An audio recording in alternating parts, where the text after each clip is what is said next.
பரணி தீபத்திற்கு காத்திருக்கும் சவால்கள். பாதை எங்கும் புதைக்குழிகளா? 300 டன் யமன்களை கடந்து எப்படி ஏறப்போகிறது அண்ணாமலையார் மகாதீப கொப்பரை? அதிர்ச்சியில் மண்ணு நாட்டார் தலைமையிலான குழுவினர் தொங்கிக் கொண்டிருக்கும் 300 கிலோ பாறைகளுக்கு இடையே 200 கிலோ எடை கொண்ட கொப்பரை ஏறுவது எப்படி? வழக்கமான 2500 பேருக்கு தீபம் ஏற்றும் போது அனுமதி மறுப்பா?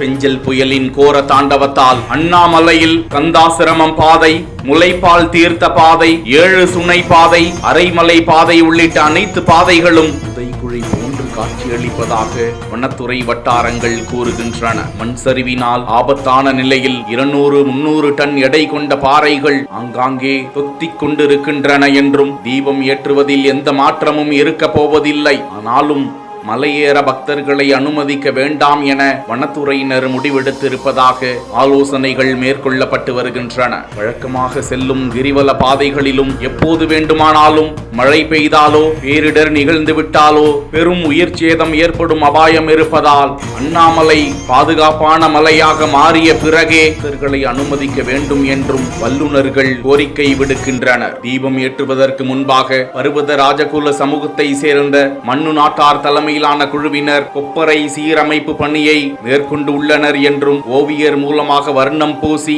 ஆண் மற்றும் பெண் சமம் என்ற தத்துவத்தை உணர்த்தும் வகையில் அர்த்தநாரீஸ்வரர் படத்தை அதில் வரைந்து சிறப்பு பூஜைகளை செய்த பின்னர் அந்த 5 அடி உயரம் 200 கிலோ எடை கொண்ட கொப்பரையை அந்த மலை மீது தூக்கிச் செல்வார்கள் என்ற நிலையில் அதனை தூக்கிச் செல்லும் போது சவால்கள் எப்படி உள்ளன என்பது குறித்த ஆய்வுகள் நடந்து வருவதாகவும் தீப தினத்தன்று ஒரே நாளில் ஆயிரக்கணக்கான பக்தர்களை பாதுகாப்பு கருதி அனுமதி மறுக்கப்படும் என்றே சிவனடியார்கள் கருத்துக்களை தெரிவித்து வருகிறார்கள். அந்த சமயத்தில் கொப்பரை காப்பாளர்கள், வனத்துறை ஊழியர்கள், காவல்துறையினரை மட்டுமே பணிக்கு அமர்த்த வேண்டும் என்றும் ஆலோசனைகள் நடந்து வருவதாக தெரிகிறது.